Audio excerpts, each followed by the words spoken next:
Hey everybody, Plushie here.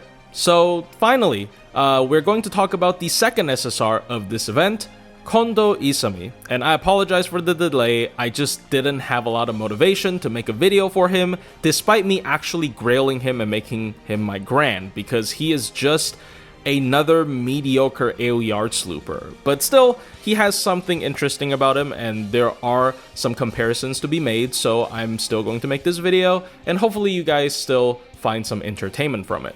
So without further ado, let's get into today's hot take video on Kondo. Taking a look at his base stats, Kondo's attack stat is on the lower side out of all SSR sabers, which is quite unfortunate because he is once again a DPS, looking especially bad when compared to Yamato Takeru, who is one of his main competitions, who has the second highest attack stat out of all sabers, but at least he's higher than Muramasa, am I right? He has a base gain of a puny 0.35% per hit on 1 5-hit quick card, 2 3-hit arts cards, 2 4-hit buster cards, and 1 5-hit extra attack. This makes his base gain on his arts cards 1.05. That's one of the worst in the entire game, probably literally bottom 3. The only character I can remember off the top of my head that has a worse arts card than him is Summer Valkyries. So yeah, it's pretty bad. But the main reason behind that is because he has an AoE arts MP that has a whopping 8 hits. So yet another victim of, high hit count AoE arts MP, forcing them to nerf the base gain, which really sucks, especially in challenge quests, because he's not going to be able to full refund every turn when in challenge quests, and his arts cards aren't going to give you a lot of MP, unfortunately. Taking a look at his attribute, alignments, and basic traits, he is man, which is not very important because he doesn't have any anti-traits in his kit. He's chaotic good, which is unfortunate because there are no synergies for that in terms of servants. And also, he does not have any 20% bomb boost CE that can work with this alignment. Luckily enough though, he does have a costume, so he can work with the Miss Crane bomb boost CE at least. And also he's Shinsengumi, which is kind of important when we take a look at his kit. Kondo's first skill is a 3-turn Invo Pierce, as well as a 3-turn 30% attack up, and 3-turn 30% crit up. All of it on a 6-turn cooldown.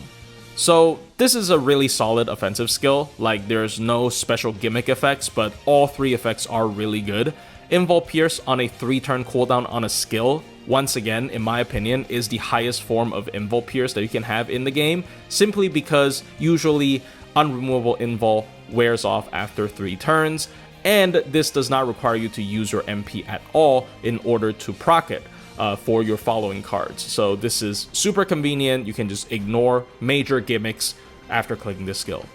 3-turn 30% attack up is really nice, it's a decent number. It of course buffs all forms of offense, it is the most universal offensive buff in the game, and for arts critting, it used to not be that good because you're usually using Castoria, which spams a bunch of attack ups. But right now, if you're doing arts crits, you are using Tiamat Summer instead, and Tiamat doesn't have a lot of attack up. So having high attack up is, once again, pretty good for arts servants. And of course, it's good for his MP damage as well. And finally, the 30% crit up is nice, but he does not have any other effects that synergizes with crits, like Star Absorb Up or Star Generation in his kit. So this could have been like an arts up or an MP damage up, it would have been way better, but that's probably a balanced choice, so this is just a nice little bonus. So overall, really good offensive skill, even though it's not as good on Kondo as it would have been if it was on another more crit-based servant, but still really nice. His second skill is a 30% arts and buster double buff for 3 turns and a 2-time 3-turn evade on a 6-turn cooldown. So one of the most vanilla skills that you can have nowadays. It of course gives him the basic amount of hard survival, which is a 2-time 3-turn as well, so you don't have to worry about saving it for an MP, and it also gives him 30% card buff on 2 of the main damaging card types that he'll be using, which is his 2 buster cards and his arts MP and his 2 arts cards. So this is fine, nothing special. And finally, Kondo's third skill is a 3-turn 20% charisma for the party, as well as 30% charge to all Shinsengumi members, including himself, and 10% charge to all non-Shinsengumi members. And finally, the skill applies Shinsengumi traits to all frontline members that are not Shinsengumi for 5 turns, and this skill is also only on a 5-turn cooldown. So this is a decently powerful skill in a vacuum, because it's 20% attack up for the party on a 5-turn cooldown. Combine this with his first skill, he has a total of 50% attack up for 3 turns, which is really strong on a DPS in terms of offensive buffs. This is also a 30% charge for himself, which is nice, even though it could have been 50, but also 30% charge to all other Shinsengumi members. So this gives him some form of multi-core utility if he's paired with Shinsengumi. Of course, he still charges non-Shinsengumi members by 10%, but 10% is really tiny and kind of hard to work with in multi-core, unfortunately. And finally, interestingly, this gives all members that are not Shinsengumi traits for 5 turns. And the skill is also 5-turn cooldown, meaning that if you have this skill at max level, you permanently make everyone Shinsengumi. But remember, this trait is applied last, so you do not apply this trait then check the charge, so he does not have a universal 30% party charge. If you have this skill at max level and his Append 5 unlocked, you can technically use this skill and it will come back before the Shinsengumi trait actually wears off. So on turn 4, if you click this skill a second time, you can actually give anyone 30% charge. But that doesn't really affect farming at all because it is on turn 4, so unfortunately, it's not useful in multi-core still. For multi-core farming, because the 5-turn cooldown doesn't matter, this is so below average that it's not even funny.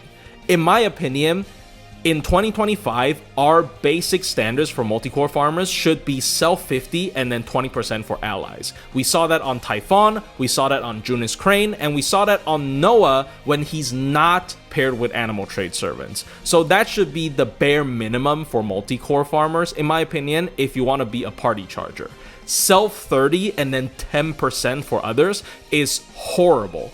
And yes, he can charge other Shinsengumis by 30%, which makes him a party 30 charger, but Shinsengumi is such a small group of servants that are not good at farming at all that I think you would almost never pair him with other Shinsengumi servants. His only 2 passives are the 2 most common passives on Saber servants, Magic Resistance and Riding, and they're also both C rank, so this is really disappointing. This is like a 3-star in terms of passives. And finally, his MP is an AoE 8-hit Arts MP, so it does refund really well, and it removes debuffs from all Shinsengumi trait allies before it does damage, and its overcharge effect is a 10% rainbow buff for 3 turns that applies to all Shinsengumi allies, of course including himself, that scales from 10% to 30%. The party-wide cleanse and rainbow buff effects are basically just no condition, because his skill 3 can give all non-Shinsengumi servants Shinsengumi traits anyways, and it is infinite duration, because it's 5-turn duration on a 5-turn cooldown, so you can just refresh it after it wears off. The debuff cleanse is nice in the sense that if he gets debuffed offensively, he can still do max output because it will cleanse it before he actually does his MP damage. And because it extends to the entire party, against certain bosses that really like to spam debuffs, this can help be another form of debuff cleanse, kind of like Saber Shiki, that is also spammable. However, you have to remember he is an art servant, so his 2 best supports are going to be Castoria and Summer Tiamat. Castoria having a party cleanse that is relatively spammable already, and Summer Tiamat who has a 50 to 100% debuff resistance that's stackable for 3 turns. So usually you do not need that many debuff counters, so this will very often feel kind of redundant. Kind of like how Saber Shiki's debuff cleanse doesn't actually help that much in many boss fights. And the party-wide rainbow buff is nice for multi-core. Combine this with his charisma effect. If he uses MP once, it's a 10% rainbow plus 20% attack up for the party. And if he MPs twice, which is not difficult looking at his base refund, it's 20% rainbow and 20% attack up, which is really decent. I think definitely up to standards for 2025 multi-core farmers. Unfortunately for himself though, I don't think it's that great. He probably would have much preferred a more common ramp up like MP damage 20% or more arts up, or a mix of arts up and MP damage up like Muramasa. So it's a little bit mediocre for himself if you're only using him as the main DPS. And overall, I think the MP is a little bit underwhelming, honestly. Yes, the Rainbow Overcharge for the party is not bad and has some multi-core utility, and the Cleanse can occasionally come into play, but that's it. There are no third effect outside of those, and the only saving grace of the MP is honestly its high base refund. Otherwise, this is just super disappointing for a 2025 servant. So taking a look at Kondo's farming performance, in terms of single core looping, he is honestly pretty good, even top of the class out of all AoE arch looping sabers.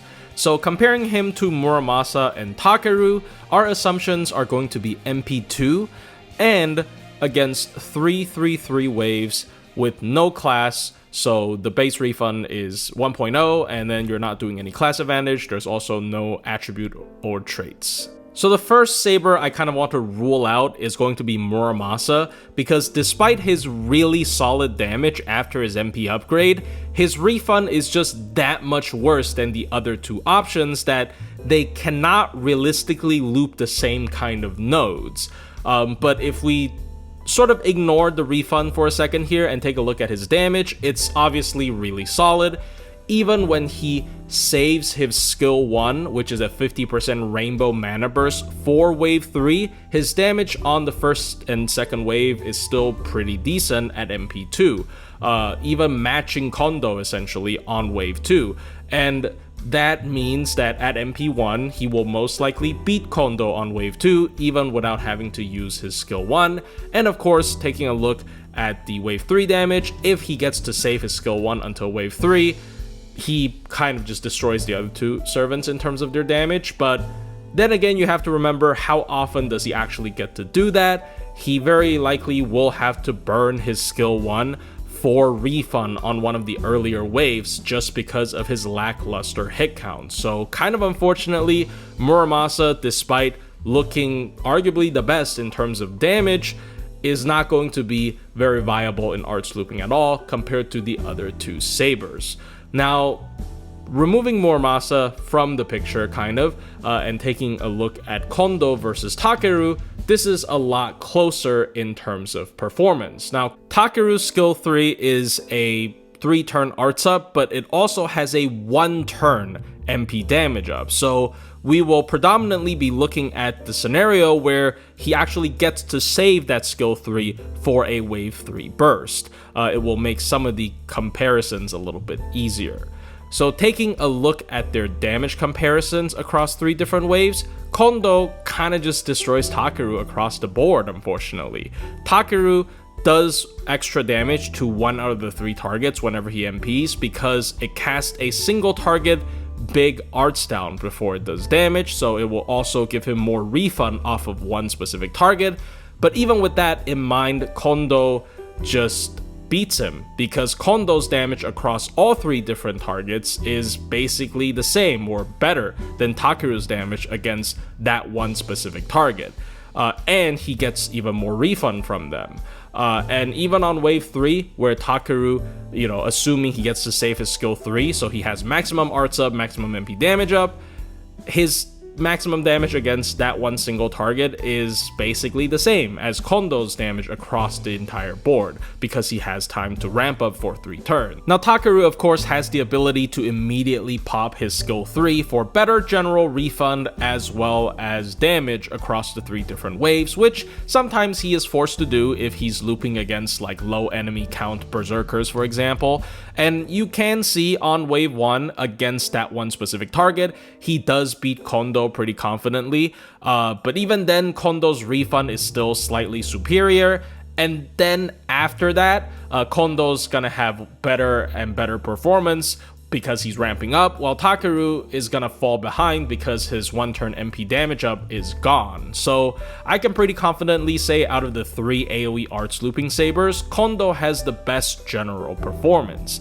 But of course, we can never forget Takeru's second skill being a 50% power mod against Divine and another 50% power mod against Demonic. So if you are hitting enemies that falls within this giant group, then Takeru's gonna be outperforming Kondo in terms of damage. Another thing with Takeru though is of course he has a total of 50 MP battery split into a 30 plus 20. So he is also a lot more flexible in terms of the MP charge game. So against really weird numbered enemies, he can potentially outloop Kondo just because he has a 20% extra battery. But in most cases, Kondo is going to be outlooping Taker. Kondo, of course, also has some form of multi-core utility. The party-wide charisma at 20% as well as the 3-turn rainbow buff that can potentially go from 10 to even 20% if you give him overcharge or use his MP multiple times is not bad at all. Unfortunately, again, his main issue comes with his lack of charge. Him only having 30% for self is already not great. We have seen similar problems on characters like Koyan Dark, who cannot really get her own MP as comfortably as other multi-core farmers. And of course, his charge for the other two allies, unless they are Shinsengumi, is only 10%, which is absolutely pathetic. Now, if the Shinsengumi contained some super top tier single target multi-core farmer, then maybe Kondo has a really good core to work off of. But unfortunately, it's a very small group of servants that are mediocre at best in terms of farming. If we actually group all the Shinsengumi members according to how many MP charge they have, this is how it looks. And even at best, they only have 30% self-charge, which is of course not great. Some of the highlights among these Shinsengumi members, in my opinion, include Saito, who only has a self 20% MP battery, but is also an Arts Saber. He also has really high refund as a single target, so overall, after getting both Kondo and Saito's MP for the first time, you don't necessarily have to dump too much extra charge into them in order to use their MP again. Okita is yet another single target saber that can combo with Kondo that has even better self MP charge. So if you're stacking classes against Lancer 90++s, they can be paired together. Okita also has really good single target damage because of her most recent MP upgrade. And in a very similar vein, Hijikata is also a 30 MP charging single target, it's just that he is a berserker instead. So maybe if you're taking Kondo against non-Lancer enemies and him just hitting neutral, Hijikata can be a better partner than Okita. Unfortunately, Hijikata's party-wide buster up does not help Kondo in any way. And finally, arguably the best combo piece for Kondo in multi-core farming is going to be the 4-star released in this event as well, Heisuke. He is a single target Avenger with an anti-lawful MP that hits decently hard, who also has the ability to self-sacrifice. Now, personally, I've always thought self-sacrificing gold servants are overrated in farming because they pose a similar issue to Summer Kuro, where you have to include another gold into your active farming combo, hence bloating up the cost, but it's still a nice little bonus, I suppose, if you never intend to use this MP more than once. He also has the added benefit of giving the entire party MP game boost with his skill 1. The other Shinsengumi members I did not mention are either just really bad at farming because they have no MP charge, or they just don't combo well with Kondo. For example, most of the AoE units do have 30 MP charge, but they're all better off doing single core looping. So Kondo realistically have like 4 decent Shinsengumi servants he would pair with in multi-core farming, but even they are not that great at multi-core farming after Kondo's special support, because at a baseline level, they are just bad. 30% self-chargers with barely any party support. In fact, if you really think about it, Kondo paired with Hijikata gives him a total of 60 MP charge. Kondo paired with Lilith still gives her a total of 60 MP charge because Lilith just has a bigger battery than Hijikata and is better at multi-core farming overall. So realistically, you might not even pair Kondo with Shinsengumi servants. It almost feels like the synergy is just there to make up for how lacking Shinsengumi members are at multi-core farming instead of making them actually meta. So unfortunately, I think Kondo's multi-core farming performance is very disappointing, and this Shinsengumi synergy is at best just a gimmick. In terms of challenge quest performance, again, I feel like I've covered most of it when going through his kit. Kondo does have a couple of tricks up his sleeves. Number one is that 3-turn Invul Pierce on the skill 1. It's arguably the most impactful and a big reason to want to bring him over other DPSs. It is a very strong counter against certain bosses that have unremovable Invul effects. The second trick up his sleeve is of course his MP. His MP has the ability to cleanse the entire party's debuffs. Once again, it only cleanses Shinsengumi, but his skill 3 can basically have the entire front line permanently be Shinsengumi. So against certain bosses that really like to spam debuffs, this is useful. We have seen people utilize this with Saber Shiki, but just like Saber Shiki, he is in the arts card type, so having Castoria and Summer Tiamat as your usual most meta supports, regardless of if the enemy has debuffs or not, kind of makes debuff counters already very numerous. You have the high debuff resistance stackable with Tiamat, and of course the cleanse from Castoria. So the opportunities where this cleanse from Kondo will actually come into play is not going to be very often. And I guess he also has the ability to slightly charge the party's MP gauge with his skill 3, as well as buff the party's card effectiveness as to help your supports have slightly better card gain. However, these are all pretty insignificant in my opinion because the numbers are so small. As for the party-wide MP charge thing, specifically on turn 4, if you have that skills level max and a pen 5 unlock, like I mentioned when talking about this skill earlier, you can get a universal party-wide 30 MP charge, but that only happens once per game.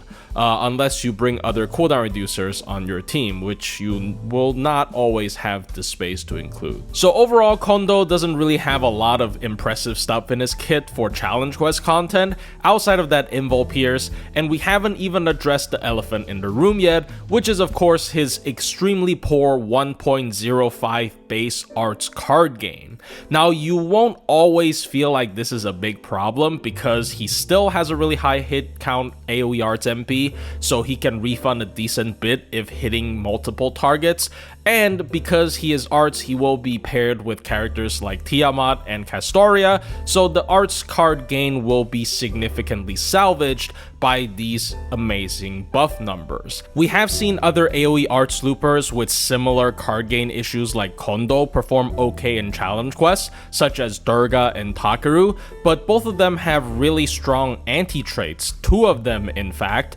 to increase the incentive of actually using them to fight certain bosses. And also, despite them having quote-unquote poor arts card gain, they're still at 1.2% instead of Kondo's 1.05%, which you can definitely feel the difference under certain circumstances. It's not like he's unusable. He can probably perform fine against multi-enemy challenge quests, but that's about it.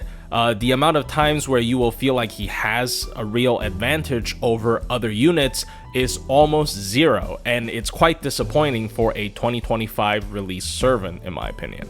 In conclusion, Kondo is unfortunately a servant that does not feel like he belongs in 2025. As a farmer, he is a decent AoE arts looping saber, maybe even the best, but he still doesn't have an anti-trait and also has a small 30 MP battery.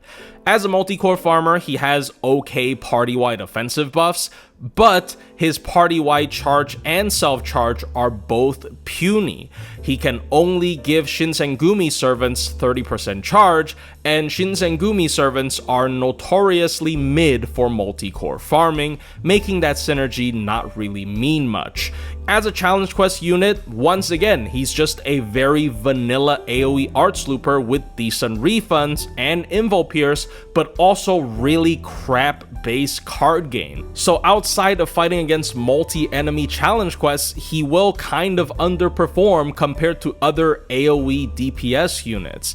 And his other 2 gimmicks, the party charge, is either done better by other AoE arts loopers, or the party-wide cleanse usually feels redundant with the existence of Summer Tiamat and Castoria being his 2 main support units. So overall, there's just nothing exciting about this servant, and you end up with Muramasa 2, or Takeru without anti-trade, however you want to call him.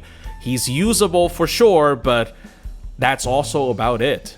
Anyways, hope you guys enjoyed the video. I apologize for the delay. This is supposed to be out last week after Smobcast, but I just couldn't get the motivation to review the servant due to how boring he is. And also, I only have time to work on these videos during weekends at this point, because during weekdays, my work and school has just been crushing me lately, and again, I feel bad for not keeping up with my upload schedules, but yeah, that's unfortunately going to be the reality starting from now. But yeah, hopefully this is still mildly entertaining, and I'm sorry for Kondo fans, he is not that great. But hopefully the next servant would be a lot more exciting, and I'll see you guys in the next one when we tackle that SSR, whoever that is.